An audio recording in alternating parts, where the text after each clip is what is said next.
अनंत उपकारी परम आराध्य प्रभु महावीर को नमन। परम श्रद्धेय आचार्य प्रवर, श्रद्धेया साध्वी प्रमुखाश्री जी, श्रद्धेय मुनिश्री राजगरण जी स्वामी, सादर सभक्ति वंदना।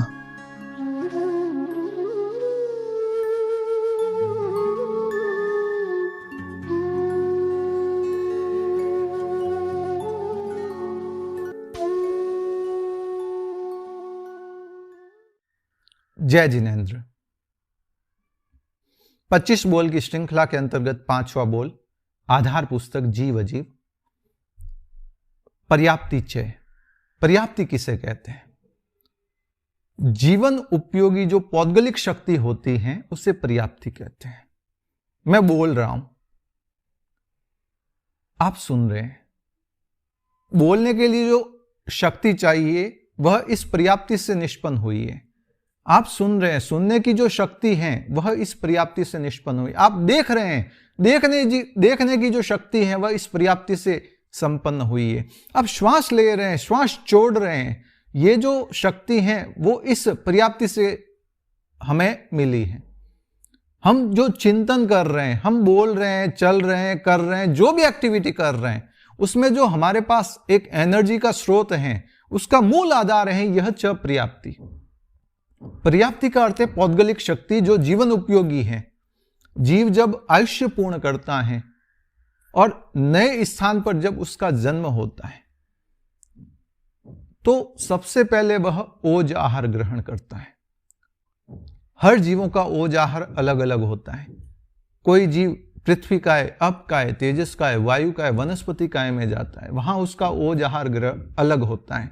कोई द्विंद्रिय, त्रिंद्रिय, चतुरेंद्रिय बनता है, कोई तिर्यंच बनता है, पंचेंद्रिय, जो शेर, घोड़ा, आप जितने भी जानवर देखते हैं। कोई मनुष्य बनता है, कोई देवता बनता है और कोई नरक का जीव बनता है। इन सब का ओज आहार अलग अलग होता है।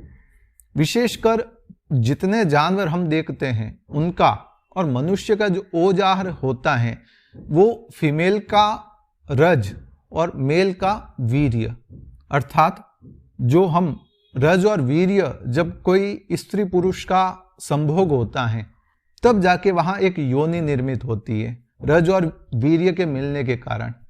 तो उस योनि के निर्मित होने के बाद वहां पर कोई जीव उत्पन्न होने की एक संभावना निर्मित हो जाती है और उस परिस्थिति में कोई जीव वहां आता है तो प्रथम समय में वह स्त्री का रज और पुरुष का वीर्य ग्रहण करता है, जिसे हम ओज आहार कहते हैं।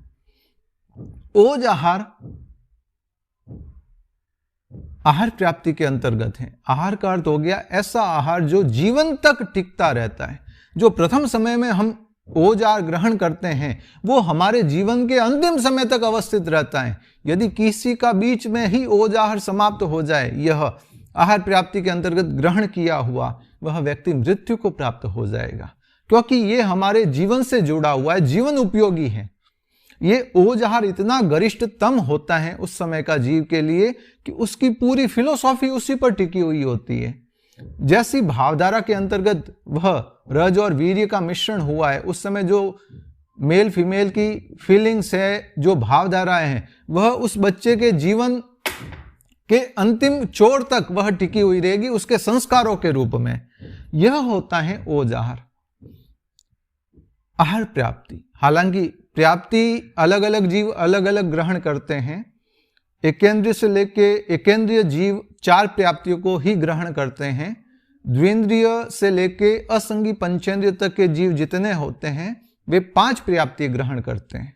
और जो संगी जीव हैं, चाहे नरक के जीव हो, मनुष्य हो, तिर्यंच जो संगी है, जो गर्भ से उत्पन्न होते हैं, और जो देवता हैं, इनके 4 प्राप्ति होती है।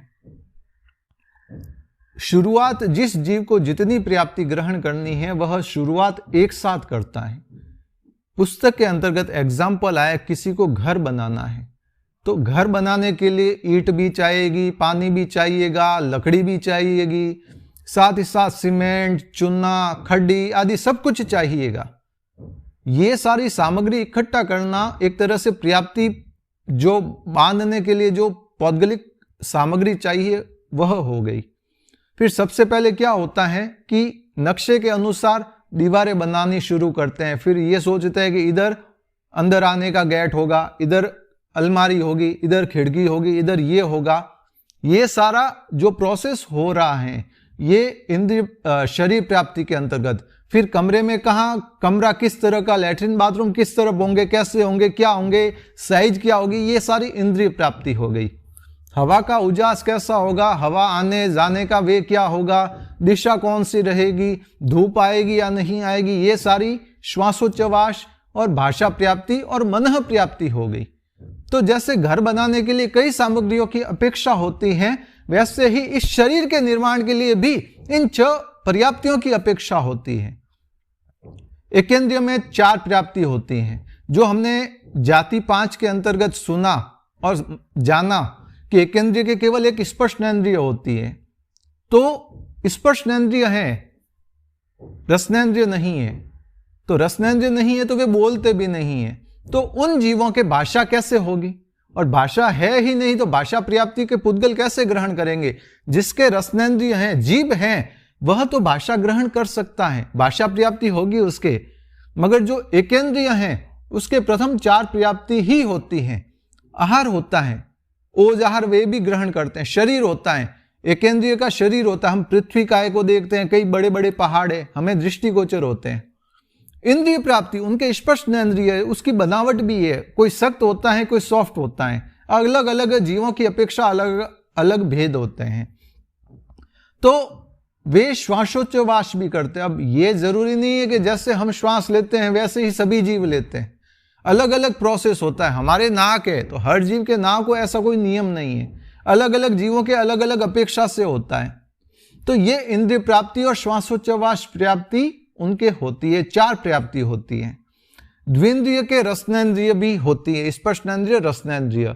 तो जीभ है तो चखना और बकना दोनों कार्य होते हैं। वे रस का आस्वाद भी लेते हैं और बोलते भी हैं। भाषा उनकी अपनी हो सकती है, मगर इस भाषा को बोलने के लिए भी उनको पर्याप्ति चाहिए, वो होती है भाषा पर्याप्ति से संबंधित। छठी प्राप्ति है मनः प्राप्ति, जो केवल संगी जीवों के होती हैं। तो जो संगी जीव है, जो मन सहित हैं, उनके 6 प्राप्ति होती है। और जो मन रहित हैं, जो नर मादा के संयोग के बिना स्वतः उत्पन्न हो जाते हैं कहीं पर भी, उनके 5 प्राप्ति ही होती हैं। एक संक्षिप्त में मैंने ये शुरू में बताने का प्रयास किया, अब एक एक प्राप्ति का अर्थ बताने का प्रयास करता हूं। आहार प्राप्ति। आहार प्राप्ति जब जीव गर्भ में आता है तो प्रथम समय में ओज आहार ग्रहण करता है, पहला समय ही, और वह ग्रहण करते ही उसका आयुष्य फिक्स हो जाता है। ये ओज आहार ग्रहण करने का जो प्रोसेस है वह आहार प्राप्ति कहलाता है। ये एक पौद्गलिक शक्ति है। मैं बोल रहा हूं, आप सुन रहे हैं, जो भी इसमें एक्टिविटी हो रही है। अब किसी की आवाज कमजोर होती है, किसी की आवाज धीमी होती है, किसी की तेज होती है, किसी की ओजस्वी होती है। वह बिना माइक भी 2-5 हजार लोगों को सुना सकता है, और किसी की आवाज इतनी कमजोर होती है कि वो 100 जनों को भी नहीं सुना सकता। तो ये सारा निर्मित होता है हमारी प्राप्ति जब हम ग्रहण कर रहे हैं, उसके अंतर्गत हमने कैसे पुद्गलों को ग्रहण किया है, क्या प्रोसेस हुआ उस पर। कोई बच्चा जन्म से ही आंखों से कमजोर होता है, उसको चश्मा लगाना पड़ता है। अब ऐसा क्या हुआ, तो जब वो प्राप्ति पूर्ण कर रहा था तो किसी न किसी प्राप्ति में कमी रह जाती है। गर्भ संस्कार का भी एक ऐसा विषय है जिसका विशद विवेचन हो सकता है। कोई माता पिता यदि बीमार अवस्था में अगर वे संभोग करते हैं, कोई भी पति पत्नी, और उस समय यदि गर्भ रह जाता है, तो जो जन्मने वाला बच्चा है वो एक तरह से गॉड गिफ्ट लाइफ टाइम के लिए बीमारी लेके आ जाता है। संसार की जनसंख्या नहीं बढ़ा रहे, हम संसार को गिफ्ट दे रहे हैं। तो इसका भी एक पूरा प्रोसेस होता है, एक पूरा व्यवस्थित क्रम होता है कि कैसे होना चाहिए, क्या होना चाहिए। इसके लिए बहुत जरूरी होता है कि हम उन हर एक तथ्य को जानें। तो यदि उस समय कोई माता पिता या जो हस्बैंड वाइफ है वे अगर बीमार है, अस्वस्थ है, किसी को सर्दी जुकाम हो गया है, तो उसके कारण वो इफेक्ट बच्चों पर आ सकता है। किसी की आंखें कमजोर हो सकती है, किसी के जो श्वसन नली है उसमें कोई कमी रह सकती है, कोई भी कारण बन सकता है। उसके अस्वस्थ होने का लाइफ टाइम के लिए कुछ ना कुछ वो प्रॉब्लम अपने साथ लेके आ जाएगा। तो जीव जब गर्भ में आता है प्रथम समय आहार प्राप्ति पूर्ण करता है। पर्याप्तियों का जितना क्रम है वो एक साथ शुरू होता है मगर पूर्ण एक एक होता रहता है क्रमशः। दूसरी प्राप्ति है शरीर प्राप्ति। शरीर प्राप्ति के अंतर्गत जो हमारा ये शरीर बना हुआ है, मुंह, धड़, 2 हाथ 2 पैर, इन सब का एक निर्माण होना शुरू हो जाता है, प्रोसेस शुरू हो जाता है। अंग और उपांग, ये जो हमारे मूल अंग हो गए, मुंह, धड़, 2 पैर 2 हाथ, ये अंग हो गए। और अंगोपांग, उपांग किससे कहते हैं? जैसे हाथ की अंगुलियां हैं, हाथ में तो खाली ये शेप आया, फिर अंगुलियों का शेप हुआ, पैर का पंजा है, तलुआ है, अंगुलियां हैं। तो ये सारा जो प्रोसेस होता है ना, वो सारा शरीर प्राप्ति के अंतर्गत होता है। लाइफ टाइम के लिए जो हमारे शरीर की बनावट बनने वाली है, उसका श्री गणेश, उसका उद्घाटन वो जीव 48 मिनट्स में कंप्लीट कर लेता है। आज किसी के कोई भी प्रॉब्लम होती है पेट में या कहीं पर भी, उसका ट्रीटमेंट करवाने जाते हैं, ऑपरेशन होता है, डॉक्टर को घंटों लग जाते हैं, मगर कैसे एक 48 मिनट्स में ही जीव इतनी पर्याप्तियों को ग्रहण, इतनी पौद्गलिक शक्ति को ग्रहण कर लेता है? कभी आपने सोचा है? हमारी जो श्वास नली है, आहार नली है, ये इसके ऊपर एक ही ढक्कन लगा हुआ है। अर्थात जिस समय आप श्वास ले रहे हैं उस समय खाना निगल नहीं सकते, और जिस समय खाना निगल रहे हैं उस समय श्वास ले नहीं सकते या छोड़ नहीं सकते। एक समय में एक ही ढक्कन खुला रहता है। इसीलिए कहा जाता है कि जब खाना खा रहे हो उस समय हंसना नहीं चाहिए, बातें नहीं करनी चाहिए।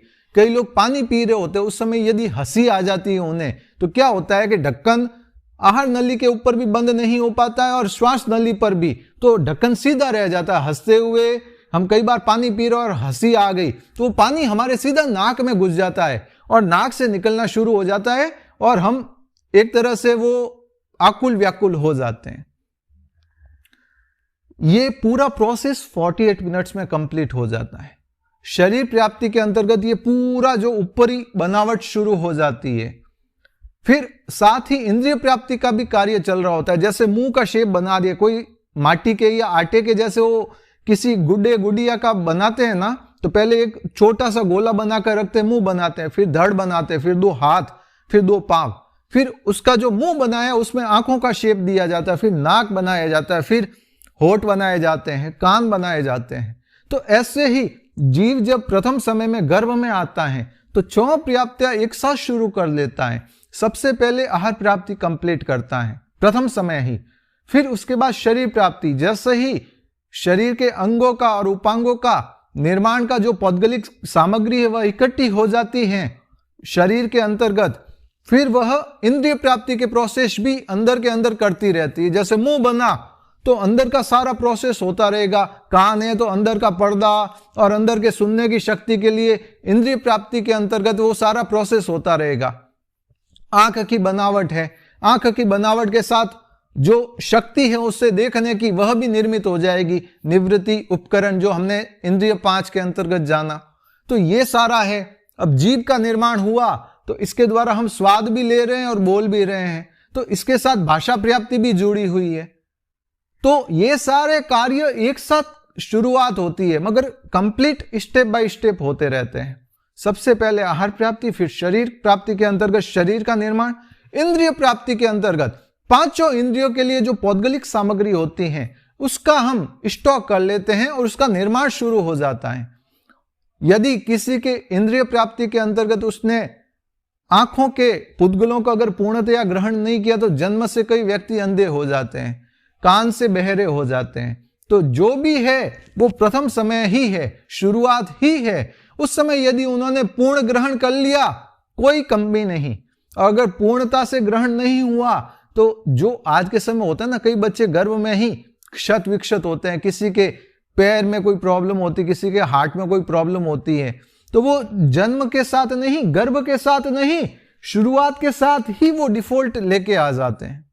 बहुत जरूरी होता है उस समय यदि हमने योग्य पुद्गलों को ग्रहण किया, हमारी लाइफ टाइम तक कोई भी प्रॉब्लम नहीं रहेगी। अगर योग्य पुद्गलों को ग्रहण नहीं किया हमने तो लाइफ टाइम तक हमें उसके कारण उसका हर्जाना भोगना पड़ सकता है। इंद्रिय प्राप्ति के अंतर्गत जो हमारी 5 इंद्रियों की जो भी सामग्री हमें रिक्वायर रहती है, हम उसको ग्रहण करते हैं। श्वासोच्छ्वास प्राप्ति के अंतर्गत हम श्वास लेने का जो प्रोसेस है हमारा, उसका निर्माण भीतर से होता है। मैं श्वास ले रहा हूं, हमारे शरीर में 52 ऐसे प्लेस हैं, ऐसे 52 स्थान है जहां पर हम श्वास रोक सकते हैं। हमें तो खाली लेना और छोड़ना भी पूरी तरह नहीं आता है। कई लोग श्वास लेते हैं तो पेट फूलता है, कईयों का सिकुड़ता है। कई श्वास लेते हैं तो पेट सिकुड़ता है और कईयों का फूलता है। कई लोग श्वास इधर तक लेके ही छोड़ देते हैं, कईयों का पेट में जाता है, कई लोगों का फेफड़ों में। मालूम किसी को नहीं है पेट में जाता है या फेफड़ों में, मगर पेट फूल रहा होता है या कुछ भी हो रहा होता है। ये जितना प्रोसेस हो रहा है, ये सारा श्वासोच्छ्वास प्राप्ति के आधार पे हो रहा है। श्वासोच्छ्वास प्राप्ति के अंतर्गत अंदर का पूरा प्रोसेस निर्मित हो जाता है। किसी को श्वास की तकलीफ होती है, किसी को कुछ भी होता है, इसके अंतर्गत उसने श्वासोच्छ्वास प्राप्ति के पुद्गलों को पूर्ण रूपेण ग्रहण नहीं किया है, कुछ ना कुछ उसमें फॉल्ट रहा है, कमी रही है, उसके आधार पे होता है। 5वीं आती है भाषा प्राप्ति।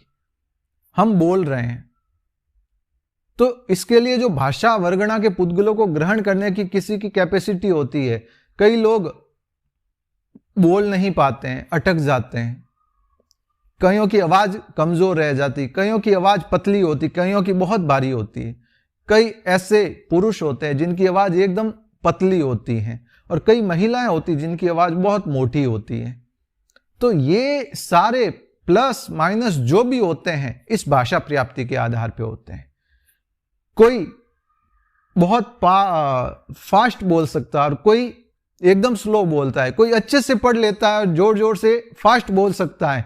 अब मेरे जैसा अगर कोई कहे कि बुक पढ़ के बताओ तो मैं तेज पढ़ ही नहीं सकता। अपनी अपनी योग्यता अर्हता होती है। यह सारा निर्भर करता है भाषा प्राप्ति पर। 6ठी प्राप्ति है मनः प्राप्ति। मनः प्राप्ति के अंतर्गत जो हम मनोगत विचारों को ग्रहण कर रहे हैं, सुन रहे हैं, हम जो भी चिंतन आदि कर रहे हैं, वो सारा मनः प्राप्ति के आधार पे होता है। जीव जब गर्भ में आता है तो ये 6 प्राप्तियों में से जितनी उसको पूर्ण करनी है उतनी वह कंप्लीट कर लेता है, पर्याप्त कहलाता है। यदि नहीं कर पाता है, अपर्याप्त होता है।